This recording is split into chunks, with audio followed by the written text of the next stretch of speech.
In your 20s, being broke is expected. You're hustling, learning, building. Everyone around you is in the same boat, so there's solidarity in the struggle. In your 50s, being broke is a crisis. Retirement is visible on the horizon, and the math doesn't lie anymore. Panic sets in. But in your 30s, being broke is a trap.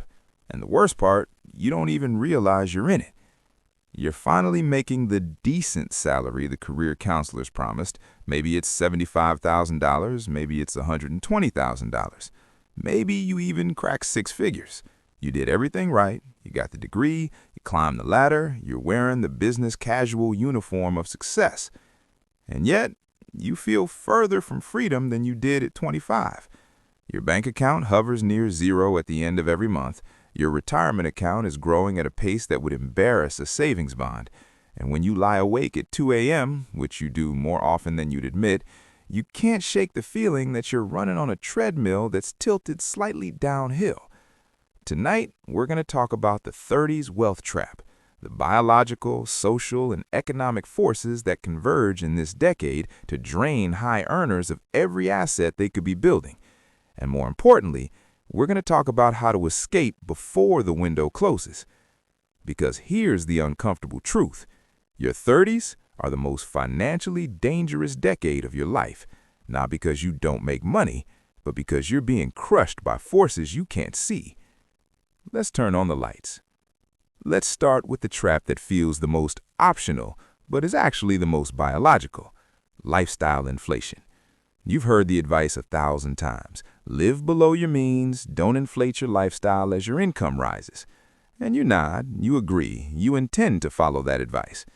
But then you turn 32 and your college roommate invites you to his housewarming party in the suburbs. The kitchen has marble countertops, there's a 2-car garage, the kids have their own playroom. And you're still renting a 1-bedroom apartment with street parking. Suddenly, it's not about logic anymore. It's about something deeper: evolutionary social signaling. For 200,000 years, humans survived by belonging to tribes, and tribes had hierarchies. If you couldn't signal your status through hunting success, tool quality, or resource control, you risked being cast out, and being cast out meant death. Your amygdala, the primitive survival brain, doesn't know you live in a modern economy. It still thinks you're in a prehistoric tribe. And when you see your peers upgrading their houses, cars, and vacations, your brain interprets that as, they're moving up the hierarchy. I'm being left behind. I'm at risk. This isn't vanity. This is biological threat response. So you upgrade. You lease the nicer car because I need to look professional for clients.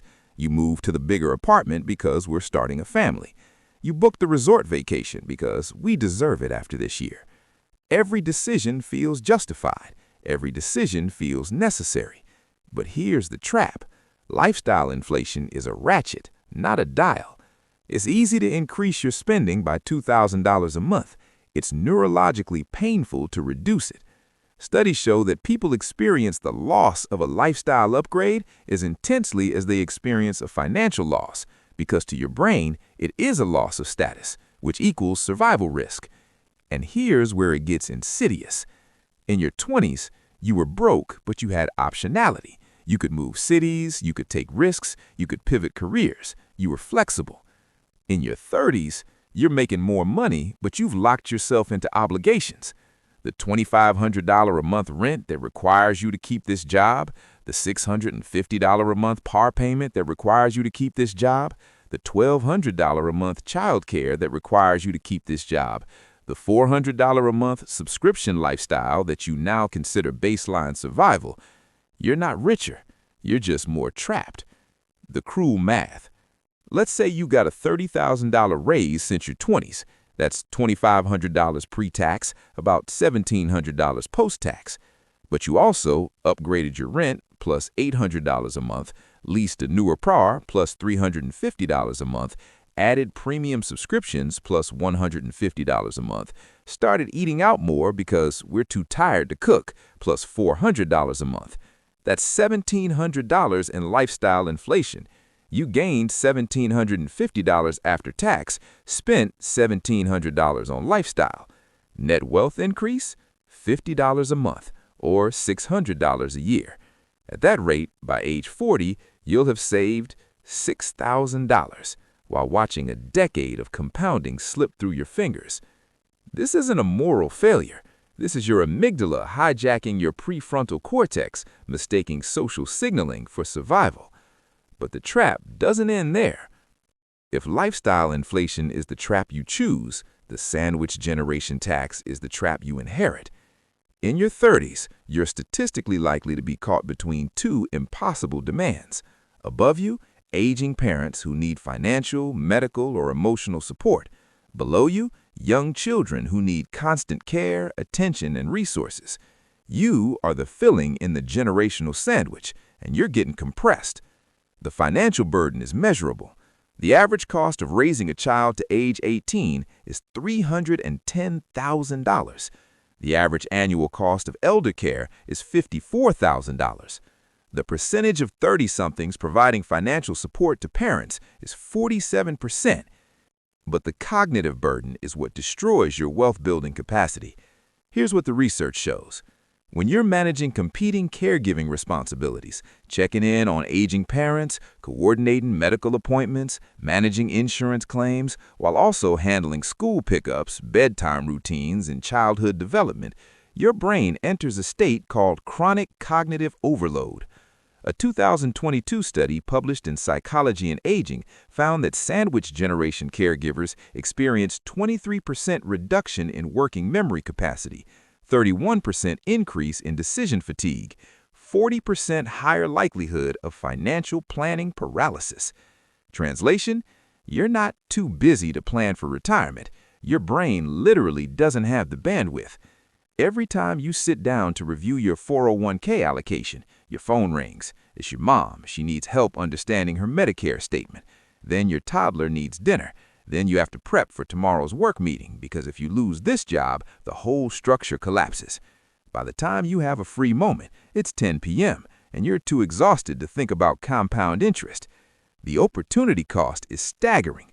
Let's say you're 33 years old right now. If you invested $500 a month from age 33 to age 65 at 8% return, you'd have $740,000 at retirement. But you're spending that $500 a month on helping your parents with medical bills, extra child care because you're working longer hours, takeout because you're too drained to cook. You're not choosing to skip wealth building. You're being taxed by your position in the generational timeline. And here's the darkest irony. Your parents didn't face this trap the same way you do. In the 1980s and 1990s, when your parents were in their 30s, housing cost 3x annual income. Now it's 6 to 8x. College debt was rare. Now it's $37,000 average. Childcare costs 6% of income. Now it's 20 to 30%. Elder care was often handled by stay-at-home spouses. Now dual income is mandatory. Your parents' 30s were still buildable years. For you, they're survival years. But the trap gets even tighter when you factor in the brain's relationship with time.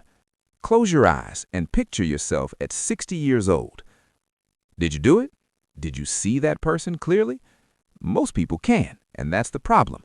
The neuroscience of temporal discounting explains why your 30s are uniquely vulnerable to wealth erosion. Your brain treats your future self like a stranger. A landmark study by Stanford researcher Hal Hershfield used fMRI scans to observe brain activity when people thought about their current self, a celebrity stranger, their future self in 30 years. The results were shocking. The brain regions that activated when thinking about future self were identical to those activated when thinking about a stranger. Neurologically, your 60-year-old self is as abstract to you as a random person on the street. And when you're in your 30s, this effect is amplified because, 1, you still feel young. You can pull an all-nighter, barely. You can recover from a weekend of poor decisions, eventually. Your body hasn't started the betrayal phase yet, so the idea of being old feels fictional. 2, retirement is 30 years away. 30 years is longer than you've been an adult. It's incomprehensible. Your brain can't emotionally connect with that timeline. 3, you're in the peak earning years narrative. Every financial article tells you your 30s and 40s are when you'll make the most money. So you think, I'll start seriously saving in a few years when things stabilize. But things never stabilize. There's always another expense, another crisis, another reason to delay. The compounding tragedy. Here's what delaying from age 30 to age 40 costs you. Start at 30, invest $500 a month for 35 years at 8% equals $1,075,000. Start at 40, invest $500 a month for 25 years at 8% equals $477,000. Delaying 1 decade costs you $600,000. That's not a rounding error. That's your financial independence. But your 30-year-old brain hears $600,000 in 35 years and thinks, that's imaginary money. The $500 in my account right now is Real, and I need it for real problems. This is why people with $100,000 salaries reach 40 with $0 net worth. Not because they're dumb, but because their brains are designed for immediate survival, not distant prosperity. The cognitive trick. Hirschfield's research found one intervention that worked, showing people age-progressed photos of themselves. When participants saw realistic images of their 60-year-old face, their brain activity shifted. Future self became real self, and suddenly they started saving at rates 30% higher. The lesson: you have to make your future self neurologically real before you'll sacrifice for them. Because right now, that 60-year-old stranger can fend for themselves. You've got rent to pay. Let's talk about the final trap, and the one that's accelerating in 2026, the income-to-asset paradigm shift. For the last 50 years, the model of wealth was simple. Get a good job, climb the salary ladder, save a percentage of your income, retire on that savings plus pension. That model is dying, and your 30s are the decade where you must pivot, or you'll be left behind. Why the old model is broken. 1. AI compressing salary ceilings. The jobs that used to pay $150,000 are being automated or commoditized. Even safe white-collar work, accounting, legal research, copywriting, is being handled by AI at 10% of the cost. The result: wage growth is stagnating, while asset prices, stocks, real estate, businesses, continue to inflate. 2. The K-shaped economy. We're watching wealth split into 2 classes: asset owners, people who own stocks, real estate, intellectual property. Their wealth grows passively. Income earners, people who trade time for money. Their wealth grows linearly and slowly. In your 20s, you had no choice but to be an income earner. You were building skills and capital. But in your 30s, if you don't start shifting from how much do I earn to what do I own, you're locking yourself into the lower track. 3. The tax code rewards asset owners. Income tax, what you pay on salary, 22 to 35%. Capital gains tax, what you pay on investments, 15 to 20%. Real estate depreciation can offset income entirely. The system is designed to extract wealth from earners and preserve it for owners. The pivot you must make. In your 30s, your financial strategy must shift from how do I increase my salary to how do I convert salary into assets. Practical examples. Instead of spending $800 a month on a car lease, depreciating asset, pivot to driving a $10,000 used car and investing $600 a month in index funds, appreciating asset. Instead of renting a luxury apartment to live comfortably, pivot to house hacking a duplex, living in one unit, renting the other to cover mortgage. Instead of hoping for a raise at your W-2 job, pivot to building a side business that generates equity. Even if it only makes $1,000 a month now, the asset has value. Instead of maxing out lifestyle to enjoy your 30s, pivot to living like you make 70% of your income, investing the difference. The brutal reality. By age 40, the wealthy aren't necessarily the ones who earned the most. They're the ones who owned the most. The person who bought a rental property at 32 and struggled for 8 years, at 40, they have $200,000 in equity. The person who invested $500 a month starting at 30, at 40, they have $90,000 in their portfolio. The person who started a side business at 33 and sold it at 39, they have $300,000 in cash. Meanwhile, the high salary earner who enjoyed their 30s has a nice apartment they don't own, a leased car that's worth nothing, $12,000 in their 401k, and a creeping sense that they've been lied to. The 2026 context. We're entering an era where remote work has decoupled income from geography. AI tools let one person do the work of 5. Global markets let you invest in growth anywhere. Creator economy allows asset building without traditional gatekeepers.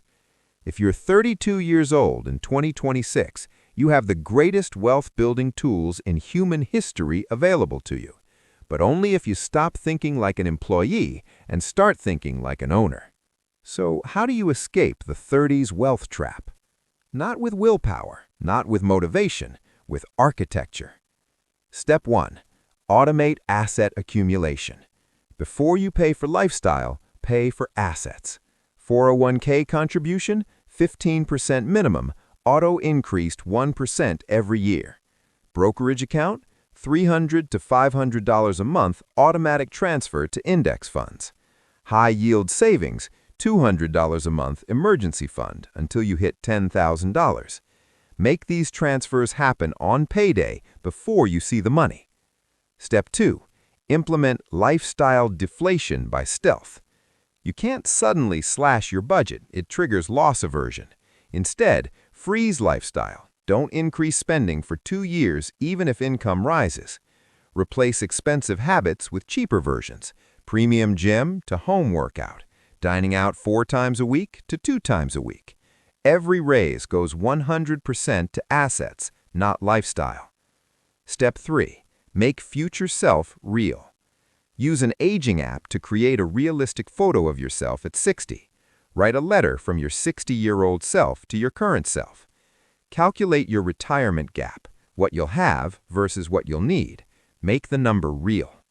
Step 4. Build one asset this decade. Pick one. Real estate, buy a house hack or rental property, index portfolio, max out tax-advantaged accounts plus taxable brokerage, side business, build something you can sell or that generates passive income.